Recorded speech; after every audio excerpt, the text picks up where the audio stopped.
You're listening to Garibaldi Red, a Nottingham Forest podcast brought to you by Nottinghamshire Live. Hello and welcome to the Nottingham Forest Facebook page from Nottinghamshire Live, the Stoke City Facebook page from Stoke-on-Trent Live, and potentially a Garibaldi Red podcast depending on how this goes. My name is Matt Davies and I'm joined by Reds correspondent Sarah Clapson and Stoke City correspondent Peter Smith, or Pete Smith, Pete or Peter, I've never asked you that. Call me anything, Matt, to be honest.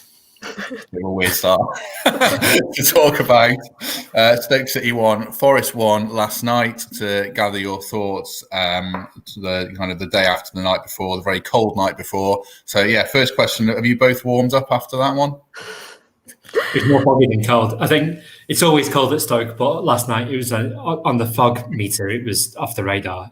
There's only been one match called off at Stoke at the stadium, and last night it was venturing towards an abandonment. I thought the second half was unbelievable. It really rare to see it like that. You couldn't see the far side of the pitch at times. It was crazy. True. Or not to. Yeah. I mean, what did you make of it then, Sarah? I don't know. I thought Forest should have won. Should they have won or not? What do you think? Yeah, I think they should. I thought the first half they were really poor, but credit to them, they came out in the second half and they gave a response. And out of the two teams in the last probably half an hour or so, they looked like the ones that were going to win it. They had the best chances. I thought Cafu probably should have done a little bit better with the one that he had, albeit it was a good save. But Forest looked like the ones that were going to go on and win it. I thought they looked pretty good in that second half. They were positive. They had a bit more about them. I thought the substitutions of Lar Taylor and Joe Lolly worked. They added a bit more impetus. And I think you could probably take more positives than negatives from it overall. It was a decent point, but they should have won it. Afterwards, Houghton said he thought Forest should have won, and O'Neill said he thought a draw was fair, which sometimes tells you something. I mean, what did you think, Pete? Which manager was right? Well, it was probably quite tight. Stoke probably edged the first half without really causing too much of a threat, and then Forest certainly edged the second half. No debates about that. It's probably a good time to play against Stoke, to be honest. They've had a lot of injuries at the moment. Players coming back. Joe Allen was making his first start in 9 months. A lot of rejigging, missing Tyrese Campbell and Stephen Fletcher up front. Third choice goalkeeper, even though Joe Bursick is playing wonderfully at the moment. So and I was impressed with Forest. I thought it was a real response, and with players like Knockaert, you're wondering what they're doing at the bottom. But you just felt in the second half, you wondered if they were going to have that real show of class to go and grab a winner, and that was the big debate. I thought the goal actually stank of a team right at the bottom. It stank of relegation. It was one of those mistakes that is really rarely seen. It's kind of a mistake that Stoke were making perhaps at the start of last season when the roles were reversed. And I thought that was the way the game was going to go. If you're towards the top of the table, you seem to have more luck, whether it's of your own making or not. But it was a good response from Forest in the second half. I thought it was a typical Chris Houghton performance. Yeah, I mean, saying before we started recording, I tweeted it was literally the worst goal I'd ever seen any team concede, and it was truly pathetic, which might have been exaggerating. Certainly the worst goal anyone's ever conceded, but I do stand by saying it was pathetic if you're a defensive team. I mean, Sarah, what was your take of it from being live at the game? Who's to blame there? No, it was a horrible, awful goal to concede, just calamitous, really. I think Lewis Grabban has to hold his hands up. Still don't know why he didn't just head it clear. Why he ducked down and left it. No idea. I think Chris Houghton was probably scratching his head afterwards, trying to explain it as well. Whether he didn't get a call from Brice Samba, who knows? I think the goalkeeper also has to take his share of the blame. But for me, I think Grabban has to do more. If you're at the near post, that's your responsibility. You're there to clear the ball when it comes in, and he just didn't do it. He just ducked down, let the ball go over him. At a loss to explain why, really. It was a terrible goal to concede. And yeah, it probably is sums up Forest's season so far, sums up their year. They've had so many individual mistakes. I think there's not too many players left in that team that have yet to make an individual error that have cost a goal. Every one of them seems to have done it so far. So hopefully we've got it all out of the way in the second half of the season. They can be a bit better and we get rid of those little errors that are costing goals. But it's something they really need to cut out. From a Stoke point of view, after that, Pete, did we see where they're falling short a little bit, maybe? Because against a team that's struggling, you would expect Stoke to maybe go on and put Forest, a few more nails in the coffin there. But Stoke don't seem to have the firepower to do that at the moment, do they? No, they had a couple of chances. Sam Vokes had a couple of headers, and you just thought if you'd taken that, perhaps Stoke would have won quite comfortably. But yeah, like we said, Tyrese Campbell has been their talisman. He's out for the season. Stephen Fletcher, his knee has flared up. He's been a real bonus for Stoke this season. And Lee Gregory's got groin problems. So that's your three frontline strikers straight out. And then the bringing in Sam Vokes, who's hardly figured this year, really. I thought he did okay. He's got a lot of stick on social media. I think people have almost made their minds up about him before he starts at the moment. And then Jacob Brown, who's doing a lot of good work off the ball. Yet to really see him make the most of it when he's on the ball. So I think we can expect Michael O'Neill to look for a striker over the next month. But that's easier said than done. That's what you really... If Stoke are going to be without Tyrese Campbell for the next 4 or 5 months, then they really need to try and fill his boots however they can. And even if you're not getting somebody who's as good as he is, and that'd be a very hard find. We were saying he's probably worth 20-25 million at the moment before he got injured. Then they've got to go some way to filling that hole. We'll look at next few weeks before we finish about transfers and that, but I suppose we finish the game off first. I mean, Sarah, a really good response from Forest to give them some credit, and a great ball in for the goal from Knockaert. I felt a bit sorry for Chester. I mean, he had to head it there, and Knockaert did make a difference, even if his kind of overall play was a bit hit and miss. You could see his quality, couldn't you? Yeah, I mean, that's the kind of ball that we've been waiting for from him, really. That's the quality that he's got, and that's what he can bring. He's not managed to show it too often, but he's shown that it's there, that he can do it, and Forest probably need a bit more of that from him. There was that chance that he had, or that run, I should say, in the first half, where he kind of linked up well with Lewis Grabban and jinked his way into the box, and whether he was a little bit selfish, just didn't get a pass away, and he ended up losing possession, and that was that, really. He's a really good player. On his day, he can make such a difference, and that ball in that led to the equaliser was a cracker. It was brilliant. A pretty big decision, really, for Forest, whether they try and keep him or not. He's got one more game to play, and then his loan deal comes to an end. Forest obviously have the option to buy. I guess it depends on how much Fulham are looking for, and whether there's any other suitors, whether they're facing any other competition. Knockaert said that he'd like to stay if he can. He seems to be getting better. I think there's a lot more to come from him. If Forest can keep him, that's the encouraging thing, I guess, that he can get better, he can improve, and hopefully that's the same for Forest as a team, really, that there's more to come. They'd be mad to buy him, wouldn't they? When you consider, where they are in the league and the risk of getting relegated, if he's going to cost you £8 million. But definitely, you'd extend his loan, though, wouldn't you? I suppose. I think that's probably the best option. If they can extend his loan until the summer and then review the situation again, if he has a storming second half of the season, maybe then things look a little bit different. But I think from Forest's perspective, the best deal they could get at the minute is to extend his loan until the summer and then take stock from there. As I say, it might depend whether there's any other clubs that are willing to come in and might want to pay big bucks for him. That's probably the spanner in the works. Well, do you make him Knockaert, Pete? Because Forest fans have come to expect a lot. Expecting to win matches week in, week out. And he hasn't really done it. He's been a bit inconsistent. I mean, it's interesting to see what other reporters and fans make of a player that's obviously talented. How did you view him last night? Yeah, rightly so. I think with the expectations. I mean, he's been one of the best players in the Championship for 2-3 years, hasn't he? When he's played at this level, probably not used to playing in a team at that end of the table either. A different kind of pressure, isn't it? I thought he was the difference last night. That cross, and also the difference you could see. The difference between James Chester desperate to get his head on the ball and Lewis Grabban in the first half ducking. That kind of same result. Both had the same result in the end, but that kind of defending has been why Stoke have kept so many clean sheets this season. They've been prepared to take a risk and get in front of defenders, in front of attackers. He didn't come off on that occasion.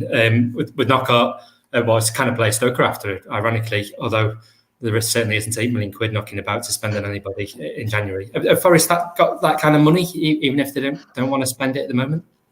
I don't think so. I think they'd be reluctant to spend that amount. I think that's especially for a player that probably hasn't done what they'd hoped he would do in the first half of the season. True. Last one on the match then, just a short one for each of you. Should it have been abandoned in the second half or not? Should have changed kit. I didn't quite twig what Michael O'Neill had said during the press conference, but listen to me back. I said, "Oh, crikey, he was a bit of Alex Ferguson when Man United played against Southampton." And to be fair, the referee told Chris Hughton to go and put a high-vis bib on because his grey coat was merging into the players. But Forest were in their grey camouflage kit, which was probably, goodness knows if it was any help to them, but it was certainly difficult to pick out anybody regardless of what they were wearing. It was a tough night, and I think both managers were probably glad to take a match off rather than have fixture congestion. Sarah, what did you think? Should it have been called off? Yeah, probably I would say similar. I think you struggled to see for about 20 minutes what was going on. I've no idea what was happening over that far side of the pitch. I don't know why they didn't bring out the old yellow ball, but I think it's probably one that they're just glad to have got out the way. And I guess with all the kind of games that have been postponed at the minute for other reasons, you don't want to end up with possible another one being postponed and potential fixture congestion. There's a comment here from Gary Pardy, who I think might be a Stoke fan, but I wonder if it actually applies to both teams. A tired and weary team without any firepower. Is he actually got both teams there? They're both. I claim that for Stoke. I mean, Stoke are knackered. They've played every midweek and Saturday since late August, apart from international breaks, and you can tell that there are players who need a break. It's been a real boost for them to have key men back like Alan, Klukas, John Obi Mikel. But at the same time, they're losing players left, right, and centre as well. I mean, Morgan Fox, there's a miss at left back because they've had to change the whole shape of the team. They're missing one player through injury, and that affects everybody, and means bringing Tommy Smith in as well as right wing back. So it's got to be something Michael O'Neill looks to address. He brought, when he came in November 2019, it was a squad which was horribly imbalanced, and he's made a lot of progress in resolving that, but there's still a lot of work to do. Gary confirms he's a Stoke fan, so sorry. He definitely still applies to Forest. One for Sarah from Richard Ottaway, which is a question that is interesting. Would Brennan Johnson have finished that Cafu chance? It's more of a could you recall Brennan Johnson? Yeah. I wouldn't recall Brennan Johnson. I know he's absolutely flying, and that's brilliant to see. His confidence must be sky high, and he's doing so well, which is fantastic. But would he walk straight into that Forest team? I know we said this before, and even now, I still don't think he would be in the starting 11. And for me, the best place for him is to stay at Lincoln on loan, where he's getting games and he's obviously got some momentum. Keep things as they are. I think we saw last season what happened to Tyler Walker. You don't want to risk that again with Brennan Johnson. I think that's something that Chris Hughton's well aware of. From the noises that he's been making, I think it sounds like they'll probably leave Brennan where he is. I think he seems to be happy with what he's doing, and they'll perhaps try and look elsewhere to boost Forest's creative threat.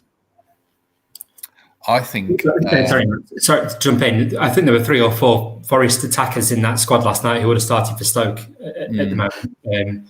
You're not short of numbers, are they? Forest aren't numbers in attacking. These are players who scored goals in Championship level pretty consistently, isn't it? A case of getting the best out of them. Yeah, exactly. Yeah, it is, but they haven't done it.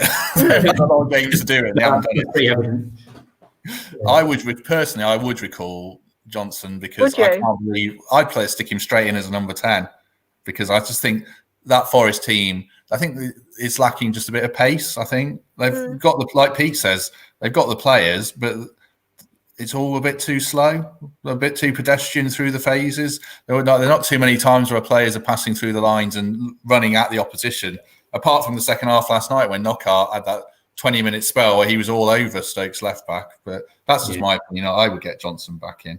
Let's talk about January then. Stoke, Pete, I saw you've done a piece about a left back and a dynamic forward, which is what we've been talking about. Is that the direction Stoke are going in now then? Yeah, that's the exclusive going up at 7 o'clock, Matt. Thanks. I proved that as well. Sorry, Sorry, no, it's no secret though, really. I feel bad now. Yeah, we spoke to Michael O'Neill about it last night, and Stoke got a couple of problems with a couple of key areas of their squad. We've just mentioned that left back is a huge hole that affects the rest of the team, and striker in Tyrese Campbell's absence. I mean, but everybody knows that, and selling clubs will know that too. In terms of striker, who's going to let Stoke have a player who can score goals at championship level in January? It's difficult to know where they're going to look. Is it going to be a lone player they've been linked with a couple already? It's interesting. Duncan Watmore has been linked from Middlesbrough. His short-term deal runs out in a couple of weeks. He's had a lot of injury trouble over the last 3 years, but he's been playing really well for Middlesbrough since joining in November. Left backs. Again, where do you look, really? Perhaps a loan deal. Andy Cousins, who's Michael O'Neill's left-hand man, will be trying to make the most of his contacts in the Premier League, looking at academies. I think one might catch us by surprise. We're waiting to see which names are linked over the next few days, next few weeks. You've always got a left back going, Sarah, haven't they? They've got a few, yeah. Yeah, we've got Yanu. Sounds like he's going. I mean, there's a few bits bubbling away for Forest. Yanu. Joe Worrell, Graben to Saudi Arabia again, Knockout. How do you see the next few days going? Yeah, I think the next month I think is probably going to be more about departures than incomings. I mean, Chris Hughton has made it very clear that it's not going to be wholesale changes. There's going to be a few signings, 2 or 3 maybe, but definitely nothing like what we saw in the summer.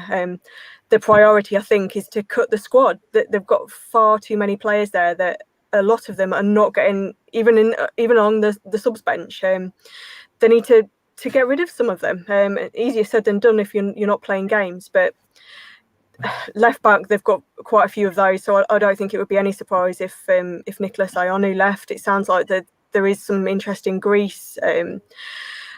Right back, they've got quite a few of those as well. Again, I don't think it would be any great surprise if Tendai Darikwa left. His contract's coming to an end in the summer. He's not in the picture at the moment. And he's a really good player. I think it would be a real shame for him if he just kind of saw it out and didn't get a chance to get back on the pitch anytime soon, having come back from that serious injury particularly. So yeah, I think the next month, I think we're probably going to see quite a few players leave, either on loan or permanent deals. Obviously, there's the decision to make over Anthony Knockaert.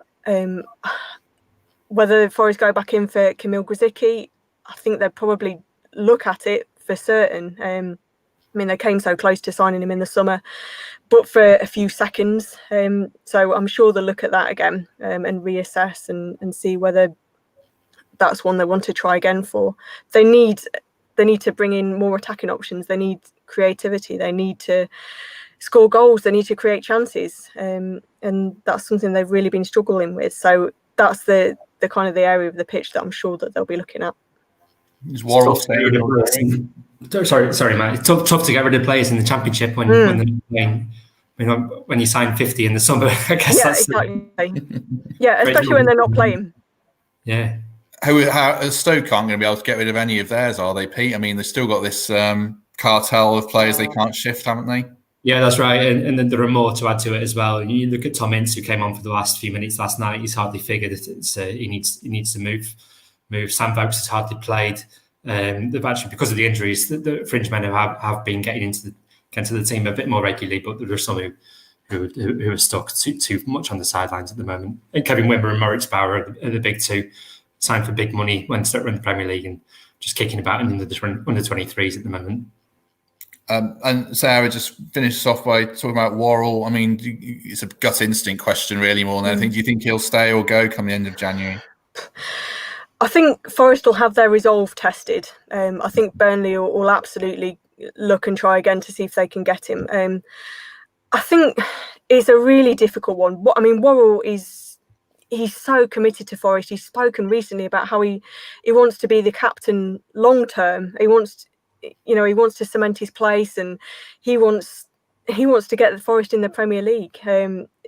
It's difficult. I think if somebody comes in with a lot of money, we've already seen with players like Matty Cash previously that that's very difficult to turn down, particularly if it's a Premier League club and if you're a player that's got big ambitions of playing at the top level, which Joe Worrell undoubtedly has, as any player does. You want to test yourself as high as you can.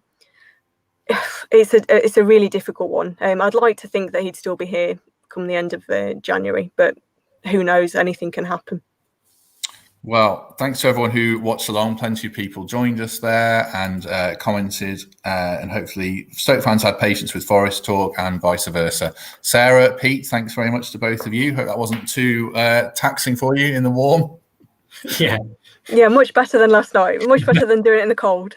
Good. Right. Thank you very much for everyone who joined us, and we shall be back soon.